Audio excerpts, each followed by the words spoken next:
TDP పరిస్థితి ముందు నుయ్యి వెనుక గొయ్యిలాగా ఉంది. ఏ కార్యక్రమం చేసినా తలకిందులవుతున్నాయి. ఎన్నికలకు సమయం ఆసన్నమవుతోంది. మరో 2 వారాల్లో నోటిఫికేషన్ వచ్చే అవకాశం ఉంది. ఇప్పటివరకు టీడీపీ జనసేన సీట్లు ఖరారు కాలేదు. టికెట్లు ఇస్తామని చంద్రబాబు, పవన్ కళ్యాణ్లు ఎవరికి వారు ప్రకటనలు ఇస్తున్నారు. బీజేపీతో పొత్తు కోసం ఢిల్లీ వెళ్లి అమిత్ షా కాళ్ల మీద పడ్డా కనీసం కనికరించలేదు ఆయన. పవన్ కళ్యాణ్ ఏమో ప్యాకేజీతో పాటు సీట్లు కూడా ఎక్కువే అడుగుతున్నాడు. మరోవైపు సీఎం జగన్ సిద్ధం సభలతో స్పీడ్ పెంచారు.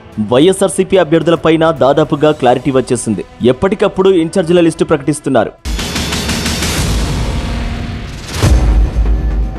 జనసేన బీజేపీ పొత్తుతో సీన్ మారుతుందేమోనన్న చంద్రబాబు వ్యూహం తిరగబడింది. క్షేత్రస్థాయిలో టీడీపీ, జనసేన ఒకరికి ఇస్తే మరొకరు తిరుగుబాటు చేస్తామన్న బహిరంగ ప్రకటనలు వస్తున్నాయి. టీడీపీ కోసం పనిచేస్తున్న అన్ని సర్వే సంస్థలు ఈ కూటమికి ఓటమి తప్పదని హెచ్చరిస్తున్నాయి. టీడీపీ, బీజేపీ, జనసేన పొత్తు గనక ఖరారైతే 175లో ఖచ్చితంగా 75 సీట్లను టీడీపీ వదులుకోవాల్సిందే. వదులుకోవాల్సిన నియోజకవర్గాల్లో ఇప్పటి వరకు జెండా మోసిన తమ్ముళ్లు తమకు టికెట్లు దక్కుతాయన్న భ్రమలో ఉన్నారు. తమకు టికెట్ నిరాకరిస్తే వీరంతా ఎలాంటి పరిస్థితుల్లోనూ సహకరించే పరిస్థితి లేదు. మొత్తానికి సీట్లు ప్రకటిస్తే ఒక గోల, ప్రకటించకుంటే మరో గోలలా తయారైంది చంద్రబాబు పరిస్థితి.